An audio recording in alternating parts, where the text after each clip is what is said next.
Now, it's safe to say that one of the key factors of Die of Death is survivor abilities, because without them you cannot fight back against the killer. But what are the best ones, and how can we use them to the maximum potential? There are 11 abilities currently in Die of Death, 2 of them having unique properties when selecting them together, that being Care Pad and Love Shot. But next update we're getting Pie, which will pair with Hot Dog, which makes the Cake ability, so that's gonna be cool. But for now, we'll be talking about the 11 abilities currently in the game. And we're not going to go through 2 abilities in one deck, we're just going to talk about the abilities individually because that's around 121 decks, to my knowledge. It's a lot of combos. But for now, let's talk about Die of Death's abilities and how we can use them to our maximum potential in any lobby. Now, I did a poll in my Discord server, there will be a link to that in the description, by the way, and in the pinned comment. And it was about, what are your favourite abilities, both just in general, and which ones are the best to use?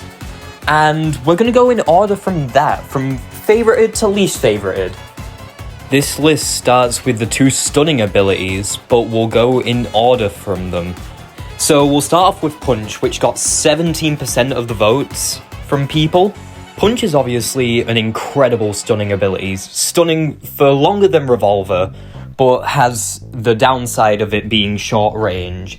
And like any stun, if you miss it when you're near a killer, you're most likely going to get punished for it.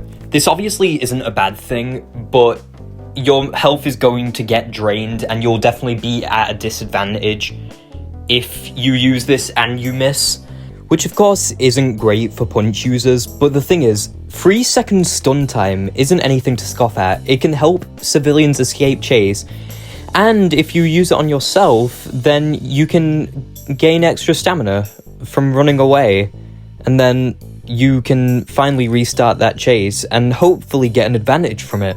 Now, of course, Punch is bound to be better on some killers than it is for others. For example, Punch is probably amazing against people like Pursuer or potentially Artful because of their lack of ranged attacks, and they also are very vulnerable in multiple states. But it's quite bad against people like Killdroid, who mainly uses ranged abilities. And yes, while Killdroid does have many vulnerable states as well, it's just not viable when Killdroid is trying to keep range. So my suggestion for Punch would be to use it on killers like Pursuer and Artful, who mainly rely on getting up close and personal with everyone, along with the fact that you should also use it on Artful's puppets, considering that it's just free fodder kill. And even though it won't kill the puppet instantly, it's still good to get the puppet out of your hair because that thing can deal damage to both you and your teammates without you knowing. My suggestion for Punch would be to use it with a support ability so then you can help yourself but also help your team to the maximum potential that you have. But yeah, mainly use Punch against people like Pursuer and Artful who mainly rely on melee. Next up we have Revolver, which also got 17% of the votes from people. And my suggestions for Revolver, while I don't like using it myself most of the time, I would suggest using Revolver as a support stun rather than actually using it for yourself. Mainly because the stun time for Revolver is so low to where when you get out of the Revolver animation, the killer's already been unstunned, so using it on yourself isn't really appealing at all, because you don't really gain much from it.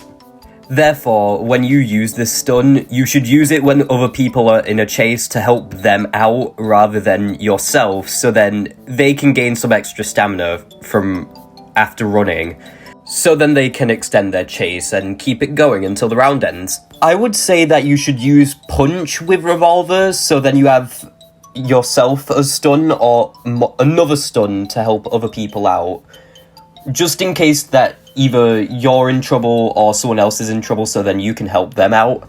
Or Caretaker for the Love Shot combo, so then you heal 15 HP, I think, or maybe 10, I don't know. I think it's 15. 15 HP for when you shoot the killer with the Revolver.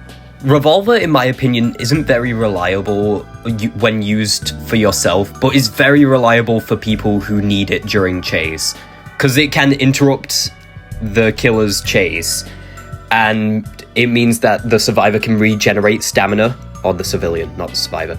The civilian can regenerate stamina, so then they can extend their chases longer, and you've done them a solid, so then hopefully the timer runs out and you can win. Next up we have Bonus Pad, which gathered up 13% of the votes from people. Bonus Pad is a good ability that helps speed up people, but can be interrupted if the killer decides to head your way and hit you while you're trying to actually hammer the ground to put the bonus pad on. Which, of course, is its downside.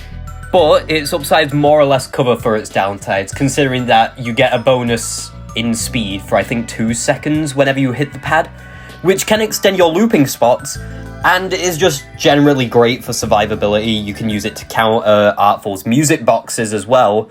It only has one downside, being its high cooldown of 65 seconds, but other than that, Bonus Pad is a really good ability that can be used to extend the looping spots and increase your survivability for both you and your team.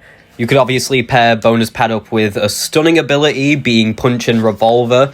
You could do Punch if you want self-survivability or to help your team out with a long stun, or you can do Revolver to keep out of the action of the killer, but still get an effective stun that can help your team rather than yourself.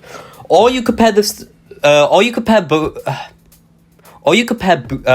Pad with Caretaker, so then you get the Care Pad, which is efficient healing for everyone.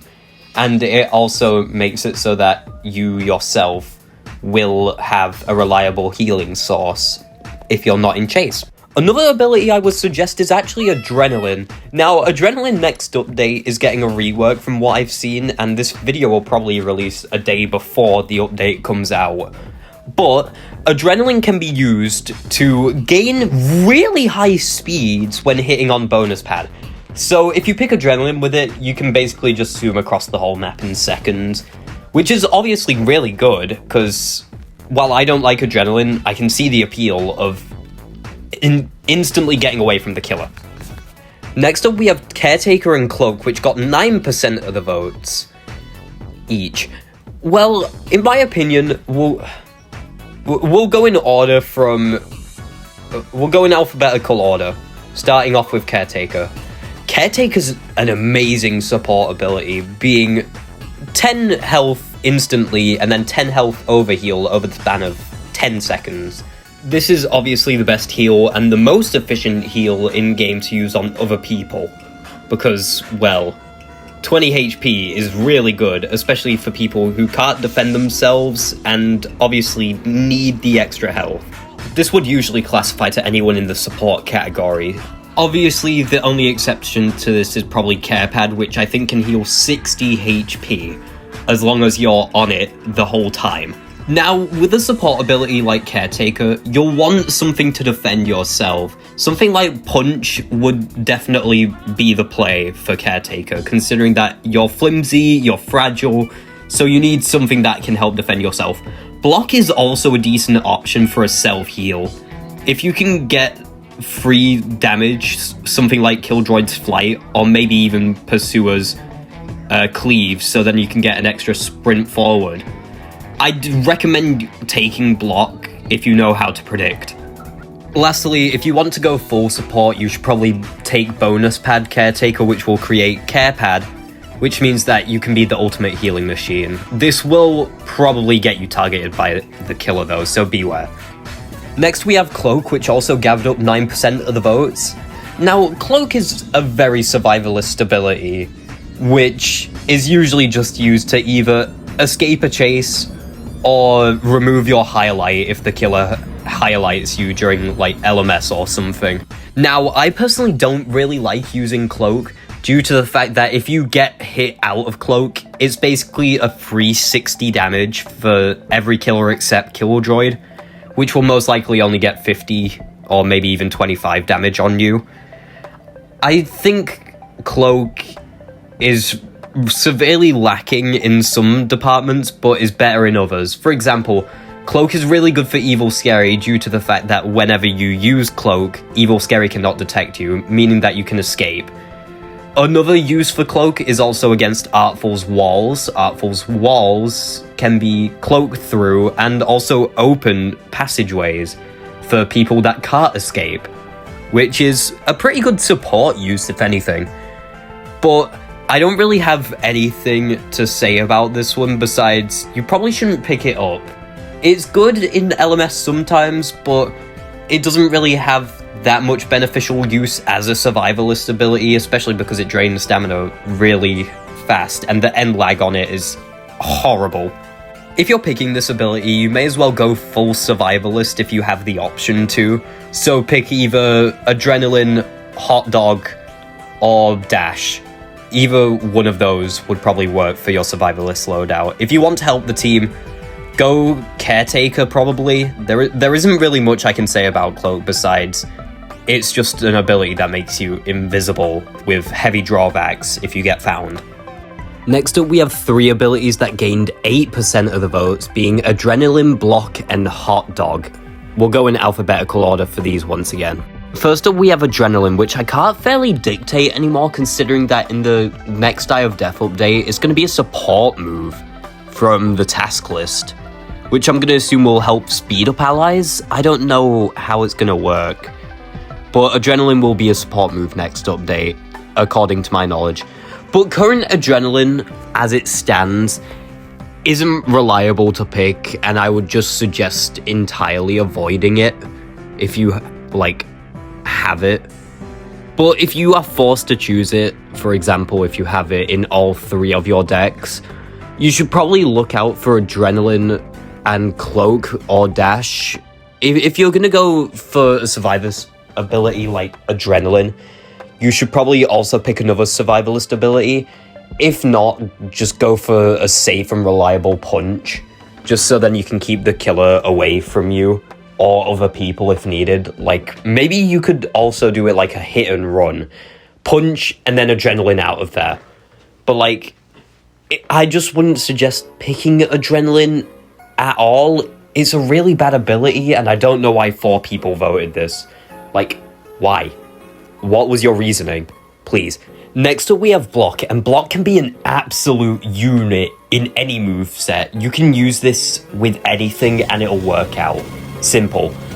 This ability, despite having heavy end lag if missed, can be used to support your teammates to the maximum if you know what you're doing with it.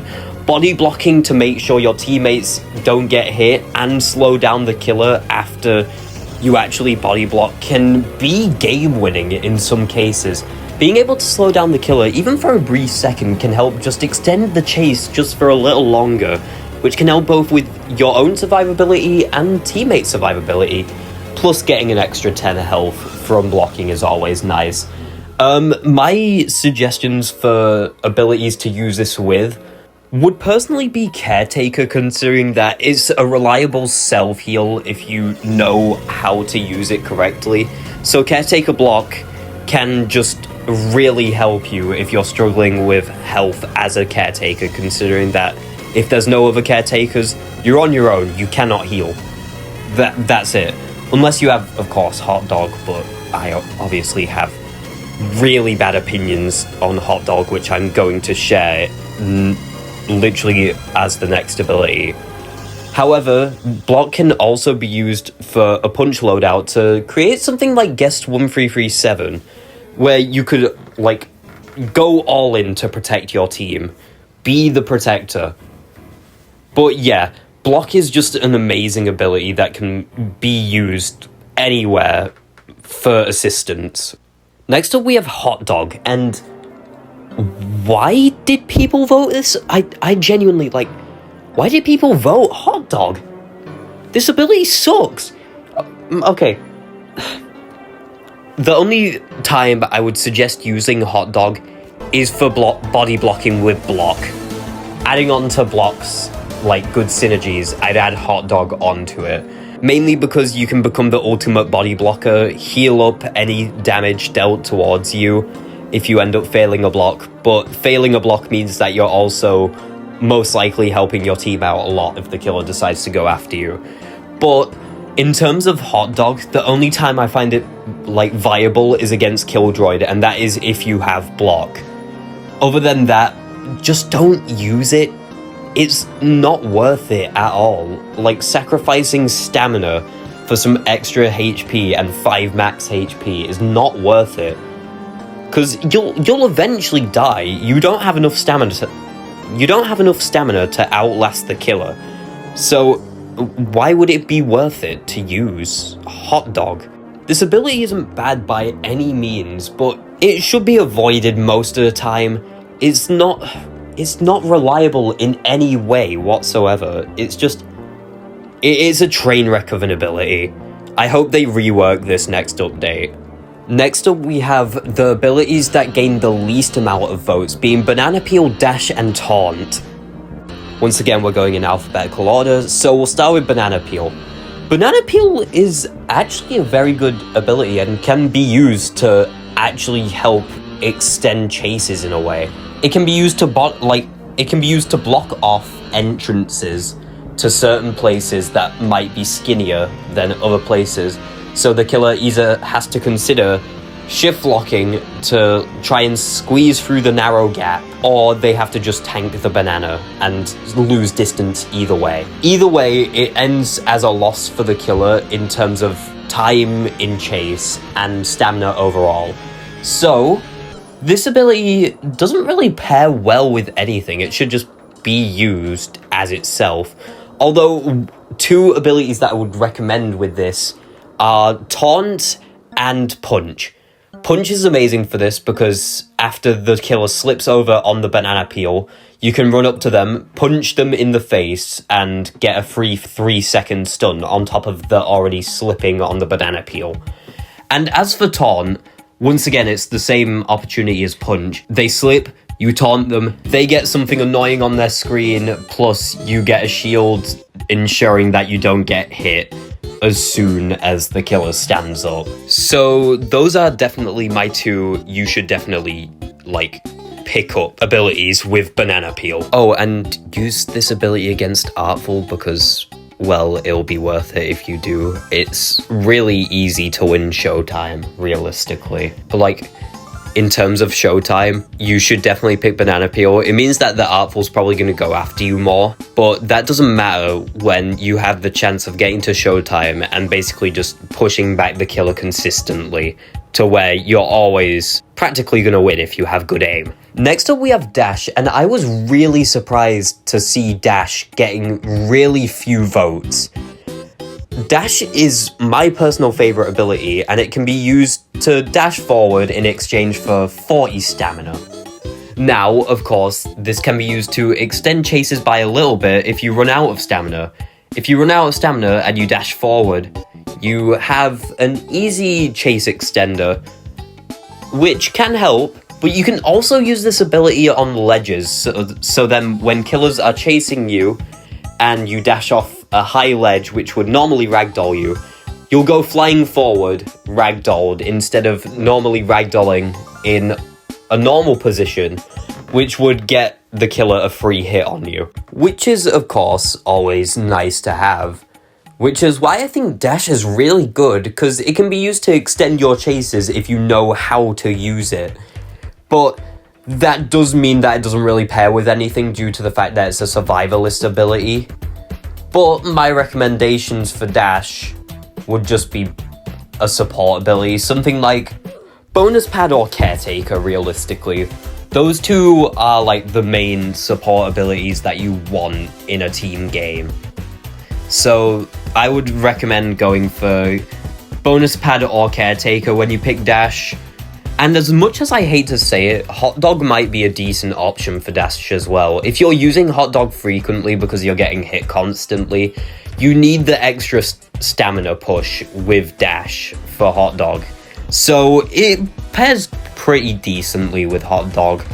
Then again, it's not something that you would want to have. So I'd still recommend Bonus Pad and Caretaker. Last but not least, we have Taunt, which I'm not surprised got quite a few votes. I'm not a big fan of this ability either, but I can see its uses. Taunt makes you stand still for 3 seconds with a rapidly expanding hitbox, ready to taunt the killer, obstructing their screen, and also gaining you a spawn protection shield for 2 seconds upon hit. This move unfortunately has pretty heavy end lag, so if you miss your taunt, you're probably going to take at least 2 hits to the face. Only 1 if you're kill droid, probably. Actually, no, 2, because he can just duck away from your initial growing hitbox and still shoot you twice. Basically just equivalating to 50 damage. But in my opinion, Taunt can be very useful if used with certain abilities. For example, Punch with Taunt is very good. If you punch the killer, you can successfully taunt with no issues. If you Another ability that's really good with Taunt is Banana Peel, like I said before. Of course, Banana Peel Taunt, you Banana Peel the killer, they fall over, you taunt them, you get a free taunt. Taunt, however, just works really well as long as you have other stunners on your team, even if it's something as, like, minuscule as Revolver with short stun time. You can still get Taunt out from that if you know how or when someone is stunning, which is obviously really good. Obstructing the kill screen can sometimes save people, but in the new update, Taunt is being reworked to a stun move, I'm almost certain, from what I've seen. But it'll make it so that the killer deals 1.5 times more damage to the taunted person, I think, along with ragdolling them, which I think is a fair rework. We'll just have to see how that plays out in the next update. And that was all of the abilities. Now, of course, some stuff might be wrong, because, well, I'm not an expert on this stuff. I only have 2 days in Die of Death, but I still find the game fun, so I thought I'd make a video on it. But in terms of Die of Death, I think that these ability combos that I listed are the best ones that you should look out for in terms of, well, when you pick a deck. Not everything is bound to be accurate because, once again, I'm still not the greatest at Die of Death and I don't know what I'm talking about. But I think these specific ability combos will help most of the time and will be able to utilize your abilities to the maximum potential. I hope you enjoyed the video and I hope you have a great day. See you later.